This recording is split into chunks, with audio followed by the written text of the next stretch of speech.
राधे राधे महाराज जी, आपके चरणों में कोटि कोटि नमन। हे गुरुदेव, मैं जानने की इच्छा है कि जीवात्मा प्राण त्याग के समय अंतःमति सोगति के सूत्र से भगवत प्राप्ति हो गई तो संत श्रेष्ठ है, यदि नहीं तो हम भगवान जी से प्रार्थना करके और उपांशु जप करके उसे देने की प्रार्थना करें तो उस जीवात्मा का संकट यमपुरी तक का सहज हो जाता है। हाँ, वो मतलब भगवत प्राप्ति तो नहीं होगी पर उसकी उन्नति हो जाएगी। जैसे कोई जीवात्मा शरीर छोड़ा, अपना संबंधी है और उसने पता नहीं अंतिम समय भगवान का स्मरण किया हो कि ना किया हो, तो हम अगर उसके कल्याण के लिए जैसे यहाँ से पिंड दान करते हैं तो उसे पहुंच जाता ना, ऐसे ही हम यहाँ से जब नाम जप करके उसके लिए संकल्प करें तो नाम जप पहुंच जाएगा, उसको उन्नति होगी। वो जहां होगा उसका दिमाग भगवान की तरफ लगने लगेगा, उसके संकट समस्याएं कटने लगेंगी और वो आगे बढ़ने लगे। भगवत प्राप्ति के मार्ग में वो चलकर भगवत प्राप्ति करेगा, पर ये सहयोग कर देगा, ये उसको भगवत मार्ग में ले आएगा। ऐसा करना चाहिए। इसलिए अपने कुल में मनाया जाता है कोई भगवान का भगत हो जाए तो हमारे पुरखों को तार देगा, नहीं, इसीलिए तो संतान की चाह की जाती है कि भाई एक दो संतान हो जाए जो भगवान का भजन करें, कम से कम पिंड दान कर देंगे। 2 अंजलि जल है, पिंड दान है, नाम जप है और साधु सेवा, गौ सेवा, ठाकुर सेवा करके हमारा कल्याण कर देगा। इसीलिए संतान की महिमा है, संतान की महिमा इसीलिए है। तो जैसे हम अपने सरकारी बैंक में जमा पैसे को स्वतंत्र हम किसी को भी ट्रांसफर कर सकते हैं, ऐसे हम भजन पुण्य ये हम किसी भी को दे सकते, अपने बाप दादा पर बाबा किसी को भी दान कर सकते हैं। उनका पक्का कल्याण हो जाएगा, उनका पक्का मंगल हो जाएगा। मंगल मतलब कल्याण के मार्ग में वो लग जाएंगे, जहां भी होंगे वही उन्नति उनकी प्रारंभ हो जाए, क्योंकि बहुत बड़ा पावर गया ना, भजन का पावर गया। तो नाम जप करके देना चाहिए, अपने बुजुर्गों को देना चाहिए, अपने पूज्य जनों को देना चाहिए, इससे बड़ा मंगल होता है। पर नाम जप रूपी धन है कठिन, नाम जप करना बड़ा कठिन है, नहीं, देखो ना करके देखो, बहुत कठिन है नाम जप करना।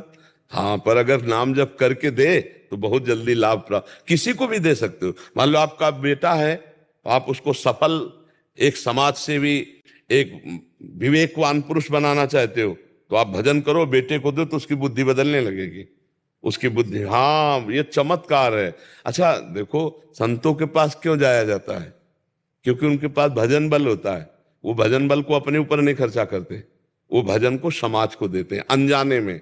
ऐसे थोड़ी था ये ले कोई रसगुल्ला थोड़ी, आप आयो तो दर्शन मात्र से दरस परस अगनाश बास निज संग करो दिन। उनका दिन भर का भजन जो रात दिन होता है वो समाज के काम में आता है। तभी तो बोले हमें गए, बड़ी शांति मिली, हमें बड़ा लाभ महसूस हुआ, हमारा हृदय बड़ा प्रसन्न। किससे प्रसन्न हुआ? उनका भजन ट्रांसफर होगा। इसीलिए तो संतों को परहित के लिए माना जाता है। जैसे गंगा जी प्रवाहित हो रही केवल परहित के लिए, जैसे वृक्ष है तो परहित के लिए, जैसे भूमि है तो परहित के लिए, ऐसे संत जो है मूर्तिमान परहित का स्वरूप है। साधुन धरा शरीर पर सुख के कारण है, दूसरों के सुख के लिए। तो ऐसे आप माता पिता को भी चाहिए कुछ भजन कर, जैसे रुपया अपने बालक के सुख के लिए जमा किया तो लौकिक सुख, और जो भजन है वो उसकी बुद्धि को, उसके संकटों को नष्ट करने वाला है। इसलिए भजन जरूर करना चाहिए, अपने परिवार के सुख के लिए, अपने सुख के लिए और परलोक के लिए। ये भजन ही काम आएगा, रुपया पैसा तो यही बैंक में जमा रहेगा, काम तो आएगा राधा राधा राधा राधा, यही पैसा साथ चलेगा। इसको किसी को भी ट्रांसफर कर सकते हो।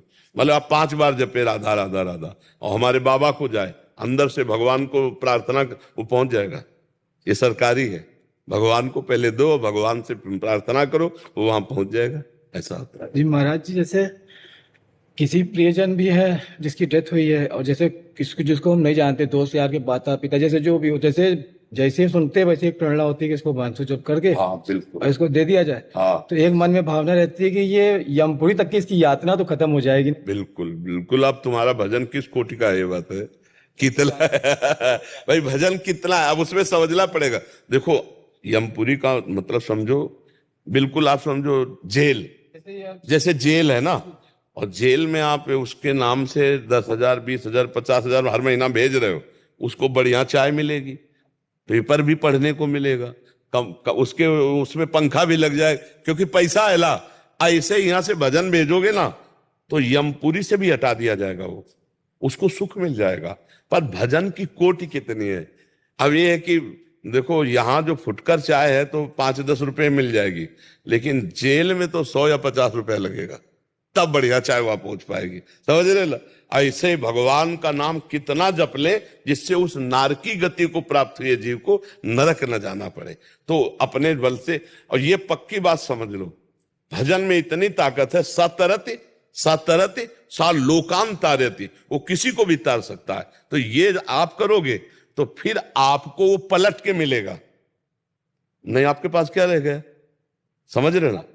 हाँ, नहीं इसका और पुण्य है। जैसे आपने भजन किया और किसी को दान कर दिया, तो भजन का फल उसको मिलेगा, लेकिन उसको दान करने का फल आपको लौट के और कई गुना बढ़ के मिलेगा। इसलिए वो भजन करने वाले का तो मंगल ही मंगल है, पक्का मंगल है।